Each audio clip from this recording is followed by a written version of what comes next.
Thank you, Gladys Brown from the Yuma International Airport, the airport director. Thank you so much for coming in this morning and talking a little bit about public radio and also all the cool things that are happening at the airport.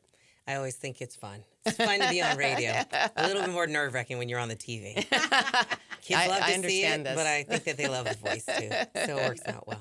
Thank you so much once again for coming in and talking to us about the airport and your community partnerships, because as I mentioned earlier this hour, we really do appreciate the fact that we as KAWC and KOFA Border Radio have a partnership with the airport to promote our stations in the baggage claim area, and we really, really appreciate that. But also this morning, I've gotten tips on like the hidden places to eat at the airport. I know. That's always fun. I always tell folks.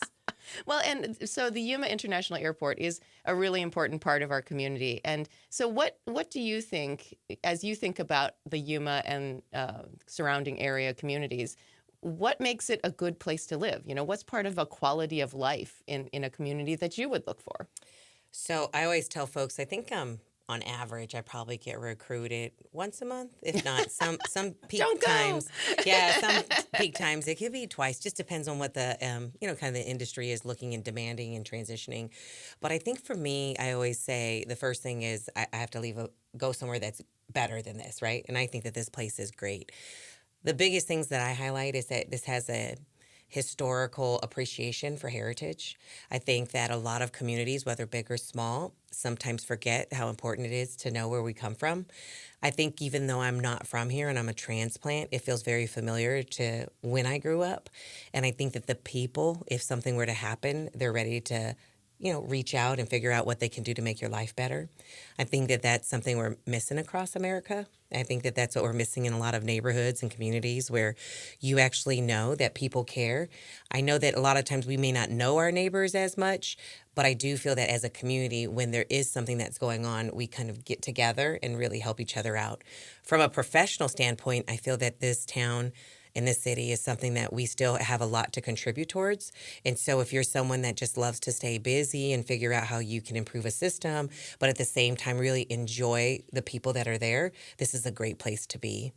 If you're raising a family, I feel that it's still very safe. I don't have to worry about my kid kind of forgetting something, or again, kids still are kids. Yeah. And then as far as from an older population perspective, I moved my mom here 2 years ago, and it was really not because I wanted to keep my eyes on her, but really because I felt that her quality of life here would be a lot better. As a result, I moved my little sister down here and her whole family because I felt that they can have a quality of life that's better, where they can still let their kids run around and not have to worry about things. So there's a lot of added value I feel that each of us can contribute to a small community. But the biggest thing is I think that I can go anywhere from here. And it's not just because I work at the airport. So I always say is that when I have that itch, I like to go and visit someplace. I think my threshold's about 6 days, and then I'm ready to come home, and reset. That's what I tell folks. But it's usually 6 days I feel is like my limit. And I'm ready to go back to Yuma. That's awesome. But, what are some of your thoughts about what's coming up in terms of issues that are important to you that are connected to the airport or just connected to you personally as you look forward to 2025? So I think from a business perspective, I think really looking at the use that we have there is important. I think it's not just about flying. It's about our local restaurant that's in the airport and getting that foot traffic, or when they need to rent a car, that we've got a facility that's open from 6 a.m. in the morning till 10 o'clock at night to get a rental car. Or like I expressed to you, to go and use the cafe service over at Millionaire, the Jetaway Cafe. But the biggest thing is to really get folks to understand, just like the College for the Community, is that we're an airport for the community, and that their use for all of our businesses is something that we look for potential growth. So I think for me, what I look forward to in 2025 is that ability to really emphasize our outreach efforts. I think that how you guys are doing it here at KAWC to really get folks to donate and be a part of it. I'm very hopeful that my colleagues and counterparts also see the importance, and also expressing to their staff, like, what does it take? So I will tell you, within our own from a leadership level, we also know what our team members are passionate about. So we give them the option to donate into the community, but we support that. So it's not actually their money. It's a part of our marketing money we set aside to really invest in something they're interested in. And so a lot of the times people may not have something, but this is a great organization that can do that too. So I think for me on a personal level, I love music. I'm not going to lie. I feel like I'm a part of Dr. Pollard's community band, and I'm also a part of Mrs. Jones over at the Yuma Orchestra.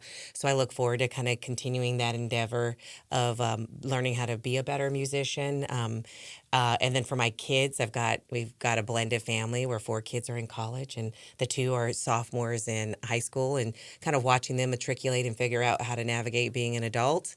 And then when I do have time, I love to golf. So I always tell folks, if I can golf, that'll be fun, and really looking and focusing on a little bit more of my personal well-being and health so I can live a little bit longer into the future. I think it's a year that I think some of us need to really concentrate on not being selfish, but realizing how important it is for them to be here. And I think we forget that. And case in point, I know they asked you about like how long you've been in your career. I think sometimes we forget that we're aging. And so I think that's a huge part for me. I'm like, I still feel like I'm in my 30s, and then as I'm approaching 50, I'm like, I forget, so everybody's running the same speed, and I got to be a little bit more aware that my team members are, every year we all grow a little older. So I think we need to have a little more grace in our life and be a little kinder. I think that's something on a personal level that I hope that I can do, and also give back to the community in every way, whether it's monetary or with time, really being aware and compassionate with that delivery. That's amazing. And I would like to thank Gladys Brown, Airport Director for the Yuma International Airport, for joining us this morning. Thank you so much for coming in. We really appreciate it. Well, this is always fun. And I hope folks do donate. I think that's a huge part, and I know we'll all do better about it. And then at the same time, if you ever run into any of your team members, I think that's huge. This is KAWC, KAWP.